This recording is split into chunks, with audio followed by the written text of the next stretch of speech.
Most people plan for retirement as if they have infinite time, but a health scare can change that overnight. How do you marry saving for tomorrow with spending for today? Let's get into that right now.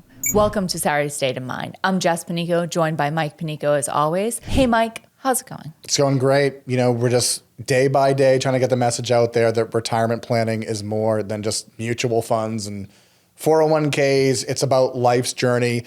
Listen, Jess, we're the Saturday people. We're really big on making big plans and traveling and carpe diem and doing things with the people that you love. But sometimes life has different plans. We're only getting older each and every single day. Like classic cars, things start to break down or wobble a little bit. And I thought it was more like wine, getting better with age. I mean, that's a great way of looking at it, right? Glass half full. Sometimes life has different plans, and we've got to be prepared for not only the positive things in life, but sometimes the negative stuff, and that would include a health event. So I think it's difficult sometimes, you know, when it comes to this retirement planning, because we know, hey, we're in our 30s, our 40s, our 50s, maybe. These are our working years. We're working, we're saving, we're creating this nest egg. And we want to be mindful knowing that when we get into retirement, we talk about the go-go years and the slow-go years, right? So in the beginning of retirement, you want to do a lot of stuff, and then eventually you start slowing down a little bit. But how do you make that balance knowing I want my money to last as long as I do, but I also want to enjoy it today? There's no easy answer to that, Jess, unfortunately. I get it all too well. I've been doing this for 20 years.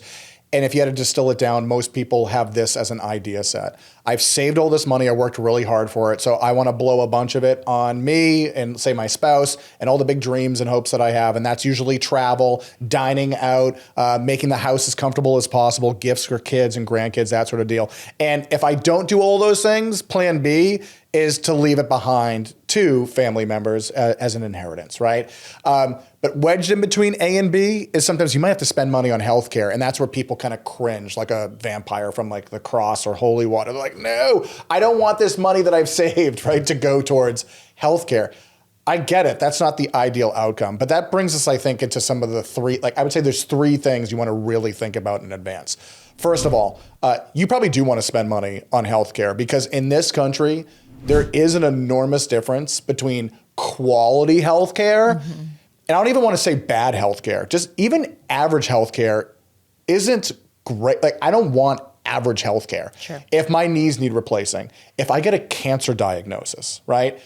I want the best care possible, right? Because I want to hopefully recover or at least live as well as I can in the aftermath. And there's a pretty large gap between great care and okay care. Never mind bad care, right? So I think it's really important for people to say, okay, if something happens to me, I want to make sure that I can spoil myself with the best remedies possible. Right, which I think it is, no pun intended, a hard pill to swallow for some people because they think, I've worked so hard for this money, I want to do something really cool with it. Spoil the grandkids, go on the cruise, do the repairs to the house and have the kitchen of my dreams, not, pay for prescription drugs.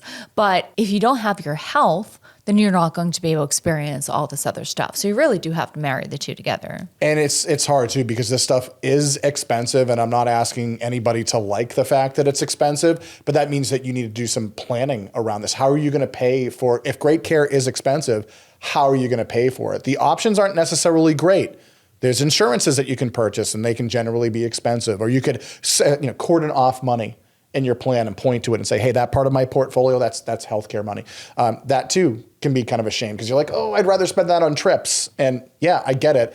But we have to make plans for these things because I've seen a lot of people go through a lot of different events. And I think it's like a mental leap. See, like a lot of people, when we start to engage this conversation, they'll say stuff like when I get sick, when I get ill, just wheel me into a corner and forget about me, right. Or push me out into traffic. Because they always equate healthcare issues in retirement with dementia or the nursing home or the worst possible outcomes. But a lot of this expensive stuff, Jess, that we're talking about is more ordinary and mundane. It's fighting cancer. It's rehabilitation after you've injured a hip or a back. So I'm not going to put you in a corner because you have bad knees. Right. When you're like 68 years old, we're not like, oh, I got to ship off grandma. Yeah, I'm not going to like push you out to sea just because you have melanoma, something like that, right? Most of the stuff that you're going to have to be asked to spend money on is survivable, and you can still have a normal life even while you're fighting it. So we just have to take for account here that this stuff can be expensive, but it can be planned for. I think too, when we have maybe conversations surrounding long-term care planning and potentially insurance as well, you can really tell the difference in the nature of the conversation and how it's going on people that have actually been through this process before with a loved one. Because you're right, exactly the type of individuals to say, oh, I don't even care, just put me off in the corner. I'm 95 and I have no idea what's going on. They haven't walked in the shoes that some people come in and say, I had to help care for an aging parent myself, and I really understand how much care is needed and what improper healthcare planning looks like. So that, I think, is the second point, is this idea is that you don't generally, if you're lucky, of course, go through a healthcare event alone. It generally involves other people. Who's taking you to these appointments if it's a mobility issue, who's sitting at your side holding your hand if you're dealing with cancer or something similar. And if it ever evolves into an elder care issue, whether you're talking about assisted living, the nursing home, something like that, who's visiting you, who's making sure that you're taking all the medications, who's making sure that you're doing all the PT that you might have to do. Healthcare, an event, it can take on any of a number of different shapes or forms, Jess, but you're almost certainly involving a spouse if you still have one at that point, or oftentimes it's involving children. And the thing is that this is extremely burdensome, not only sometimes in terms of managing the finances and all that, and that's where people's minds generally go is the money, but it's really a time suck because all those doctor's visits, all just the regular visits to check in on you to see how you're doing, how to manage stuff when you're not in a position to do it yourself. It's taking up somebody's time. Remember that first earlier point? I said, hey, plan A is to spend the money on myself. Plan B is to leave it behind for the kids. I often tell people, if plan B is important to you, you also, as a way of taking care of the kids as part of your retirement plan, isn't just strictly in terms of the inheritance that you might leave them, but also the plans that you've made to insulate the kids from being either at the epicenter of all this or being really adversely affected by a health event. Yeah, Mike, there's a lot of time suck that goes into it and emotional turmoil for like the kids too. I feel like a lot of times, and not that they're unwilling, of course they love mom and dad and want to help out as they can, but maybe some proper planning could prevent that unnecessary burden. What's item number 3 here we got to talk about? So the third thing is just an acceptance that it can happen to me, right?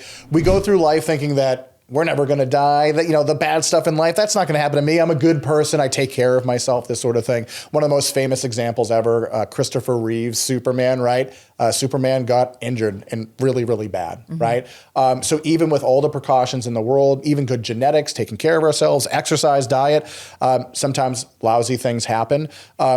By study, something like 70% of Americans are going to go through a skilled nursing event as part of the retirement. Just that's 7 out of 10. Most people are going to struggle with a rehabilitative issue, a cancer diagnosis, some sort of chronic issue. It's said in America that on average 12 years people spend of their lives fighting a chronic issue. So that doesn't necessarily just happen exclusively in retirement. But if we were to say, okay, well, let's just bust it down a little bit, be on the conservative side. Let's say it's anywhere between 5 to 10 years. If retirement is a 20 or maybe a 30-year journey, but 5 or 10 of those years are spent with chronic illness, that's a good stretch. It's anywhere between 30 to 50% on average. And it might not all happen at the same time too. It might be like, 3 years here, I'm okay for a few years, it comes back, something like that as well. So it does affect a significant number of people. It happens to a lot of people. It happens to most people. And this is unpleasant. There's one of two things generally that happens when people get unpleasant news. They say, oh gosh, I don't want to think about this. I'm going to stick my head back in the sand. I'll deal with it as it comes. But that's, of course, not great planning. So in other words, there's avoidance. The second thing, and this is what we encourage most people to do, is just hold your nose. I'm not asking you to like any of this stuff. I'm saying if not for your own benefit, like quality care, but maybe for your spouse or loved ones, kids, you say to yourself, you know what? I owe it to them to hold my nose, do some planning, look at the options that are out there. And I say hold your nose because these options, the things that you can do to plan, aren't necessarily pleasant, right? The conversation itself isn't necessarily pleasant. But I have this strong belief that if you're going to live every day like it's Saturday, it means planning for the good days and years. It also means planning for the bad. And that means that we sit down, we have an adult conversation, we look at our options. Because here's the great thing. It's like a release or a lift. Once you've got a plan in place for worst case scenario, that's off my shoulders. Hopefully I never need any of these plans that I've laid. Your confidence skyrockets. Yeah, but now I've got that plan and I know that I'll be taken care of. I know that my kids will be insulated or protected. And there's a value to that. And then I think that allows us to enter into retirement with a little bit more confidence and we can be a little bit more free and easy looking forward to the future. And then, of course, let's take care of ourselves too.